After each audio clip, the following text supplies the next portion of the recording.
Assalamualaikum warahmatullahi wabarakatuh. Perkenalkan, saya Muhammad Afdal Nur, NIM 22518030007. Saya adalah mahasiswa program profesi pendidikan guru bidang studi matematika dari LPTK Universitas Muhammadiyah Parepare. Video ini dibuat untuk memenuhi tugas akhir mata kuliah pembelajaran mendalam dan asesmen dasar.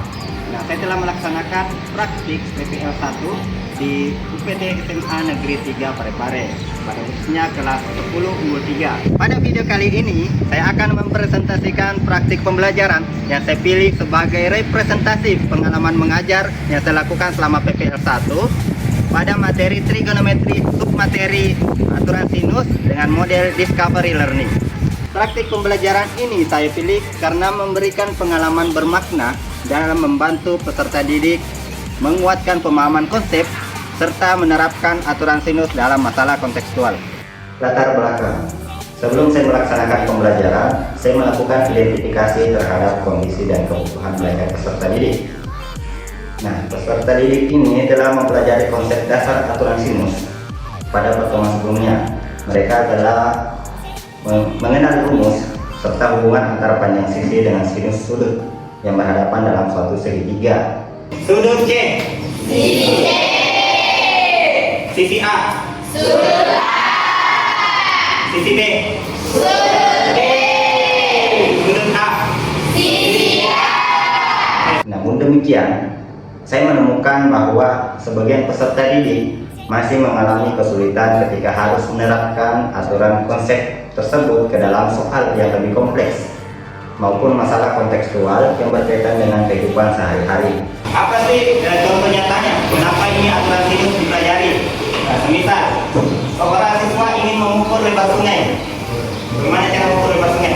Beberapa peserta didik mampu mengingat rumus dengan baik, tetapi masih memerlukan bimbingan dalam menentukan informasi yang diketahui dan ditanyakan dan memilih strategi penyelesaian yang tepat serta menghubungkan situasi kontekstual dengan model matematika yang sesuai. Selain itu, peserta didik dalam kelas cukup beragam. Terdapat peserta didik yang mampu menyelesaikan tugas dengan cepat, namun ada pula yang membutuhkan pendampingan dalam memahami langkah-langkah penyelesaian. Nah, berdasarkan kondisi tersebut, saya memilih model discovery learning karena model ini memberikan kesempatan kepada peserta didik untuk lebih aktif melalui kegiatan eksplorasi, diskusi, dan pemecahan masalah sehingga pemahaman konsep dapat diperkuat secara lebih bermakna. Perencanaan pembelajaran. Pada tahap perencanaan, saya menyusun perangkat pembelajaran yang terdiri atas modul ajar, bahan ajar, LKPD, media pembelajaran berupa PowerPoint, serta instrumen asesmen. Nah, tujuan pembelajaran yang ingin dicapai adalah agar peserta didik mampu menjelaskan kembali hubungan antara panjang sisi dan sinus sudut dalam segitiga, serta mampu menggunakan aturan sinus untuk menentukan panjang sisi maupun besar sudut secara tepat. Nah, model pembelajaran yang digunakan adalah discovery learning yang terdiri atas 6 sintaks utama, yaitu simulation, problem statement, data collection, data processing, verification, dan generalization. Untuk mendukung proses pembelajaran, saya menggunakan PowerPoint sebagai media visual konsep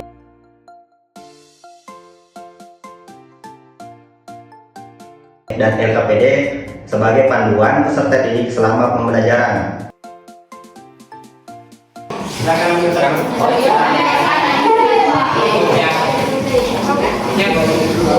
Nah, asesmen yang digunakan juga meliputi asesmen diagnostik, observasi aktivitas peserta didik selama pembelajaran, serta asesmen sumatif berupa tes tertulis individu.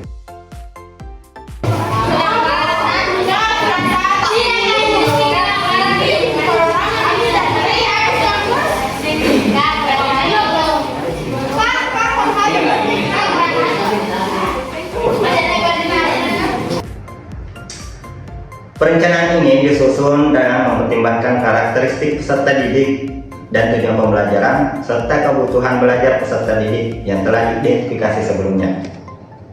Pelaksanaan praktik pembelajaran. Setelah seluruh persiapan dilakukan, Nah, pembelajaran dilaksanakan melalui tahap discovery learning. Yang pertama, stimulation. Nah, pada awal pembelajaran, saya membuka kegiatan dengan salam. Bismillahirrahmanirrahim. Assalamualaikum warahmatullahi wabarakatuh.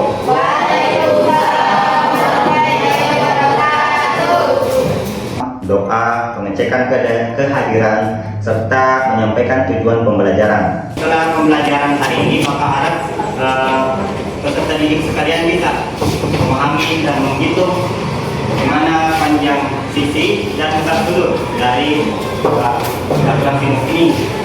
Nah, selanjutnya saya memberikan apersepsi dan pemetaan konsep melalui kegiatan mencongak yang berkaitan dengan hubungan sisi dengan sudut dalam segitiga, serta mengulas kembali konsep-konsep prasyarat yang telah dipelajari sebelumnya. Oke, ada yang masih ingat bagaimana itu aturan sinus materi kemarin? Kalau sinusnya besar dan sisinya juga panjang. Nah, melalui kegiatan ini peserta didik dapat mengingat kembali pengetahuan awal yang dimiliki sebagai bekal untuk mengikuti pembelajaran. Yang kedua, problem statement. Nah, selanjutnya peserta didik ini dibagi ke dalam beberapa kelompok dan menerima LKPD yang disiapkan. Kita lanjut mengerjakan LKPD. Berbagai kelompok. Silakan berterang. Pada tahap ini, peserta didik diarahkan untuk memahami permasalahan yang terdapat pada LKPD.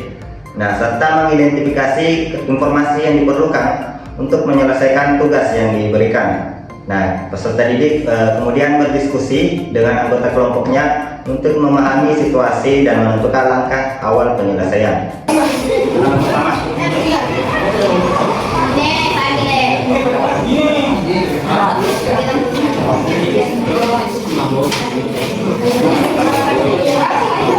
Yang ketiga, data collection. Nah, pada tahap pengumpulan data, peserta didik mengerjakan aktivitas yang terdapat pada LKPD. Mereka mengidentifikasi informasi yang diketahui dan ditanyakan, menentukan data yang diperlukan, serta mengumpulkan informasi yang dapat digunakan untuk menyelesaikan masalah yang diberikan. Selama kegiatan berlangsung, saya juga kerap berkeliling untuk mengamati proses belajar peserta didik, memberikan bantuan kepada kelompok dan yang memerlukan pendampingan.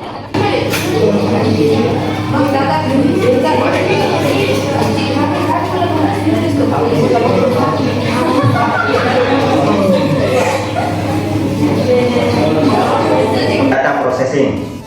Nah, setelah data diperoleh, peserta didik ini kemudian mengolah informasi yang dikumpulkan. Melalui diskusi kelompok, peserta didik menghubungkan data yang diperoleh dengan konsep aturan sinus yang telah dipelajari sebelumnya. Nah, pada tahap ini peserta didik menguatkan kembali pemahaman mereka mengenai penggunaan aturan sinus dalam menyelesaikan berbagai permasalahan. Nah, saya memberikan juga pertanyaan pengarah agar peserta didik dapat membangun pemahaman secara bertahap dan lebih mendalam.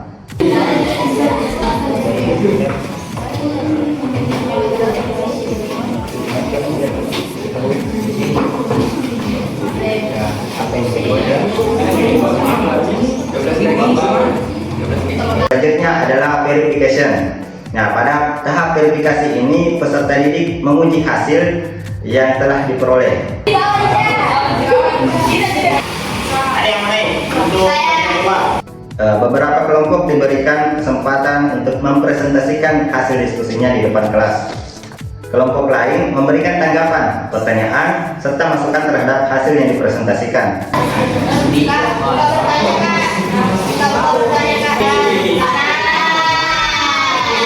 Pada tahap ini saya memberikan umpan balik dan penguatan terhadap konsep yang telah dipelajari sehingga peserta didik memperoleh pemahaman yang lebih tepat.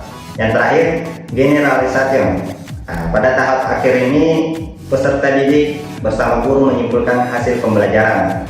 Peserta didik menyimpulkan kembali hubungan antara panjang sisi dan sinus sudut yang berhadapan dalam suatu segitiga, serta penerapan aturan sinus dalam menyelesaikan berbagai masalah kontekstual.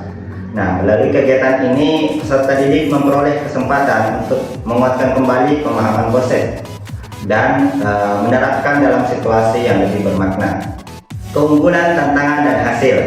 Nah, berdasarkan pengalaman pembelajaran yang telah dilakukan, terdapat beberapa keunggulan yang saya amati. Pertama, peserta didik menjadi lebih aktif dalam proses pembelajaran melalui kegiatan diskusi kelompok dan pemecahan masalah.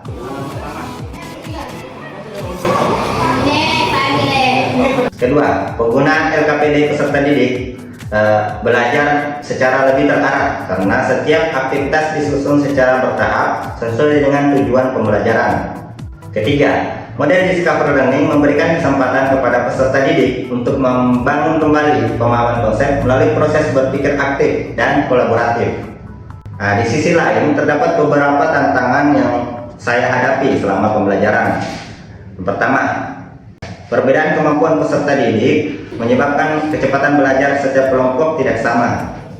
Beberapa kelompok dapat menyelesaikan tugas lebih cepat, namun terdapat juga kelompok lain yang masih membutuhkan pendampingan. Tantangan lainnya adalah membangun kepercayaan diri peserta didik agar berani mengemukakan pendapat dan mempresentasikan hasil diskusinya di depan kelas. Untuk mengatasi permasalahan tersebut, saya memberikan scaffolding yang berupa pertanyaan pengarah, pendampingan secara langsung, serta umpan balik yang membantu peserta didik memahami langkah penyelesaian.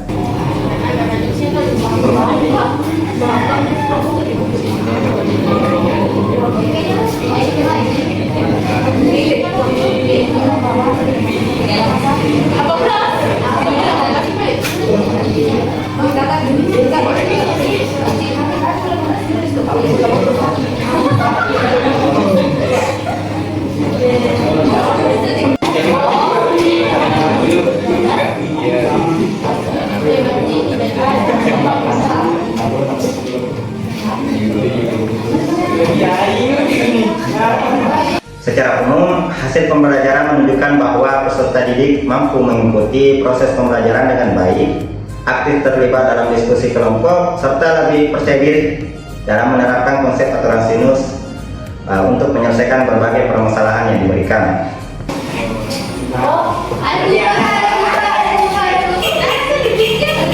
Terakhir, refleksi dan tindak lanjut. Melalui pengalaman ini, saya memperoleh banyak pelajaran yang berharga sebagai calon guru. Saya belajar bahwa memahami rumus tidak selalu berarti peserta didik mampu menggunakannya dalam berbagai situasi. Oleh karena itu, guru perlu menyediakan pengalaman belajar yang memberikan kesempatan kepada peserta didik untuk menghubungkan konsep matematika dengan permasalahan yang lebih bermakna. Saya juga belajar bahwa peserta didik memiliki kebutuhan belajar yang berbeda-beda, sehingga guru perlu memberi dukungan yang sesuai dengan kondisi masing-masing peserta didik. Dari pembelajaran ini, saya menyadari pentingnya menciptakan suasana belajar yang mendorong peserta didik untuk aktif bertanya, berdiskusi, dan mengemukakan pendapat.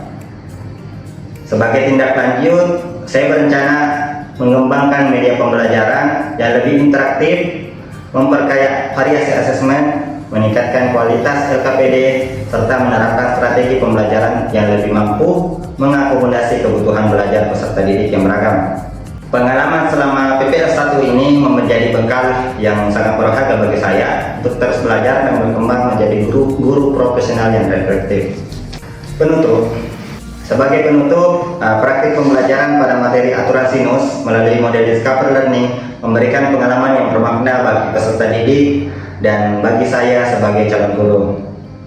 Melalui proses pembelajaran yang aktif, kolaboratif, berpusat pada peserta didik, saya belajar bahwa keberhasilan pembelajaran tidak hanya diukur dari hasil akhir, tetapi juga proses belajar yang dialami peserta didik.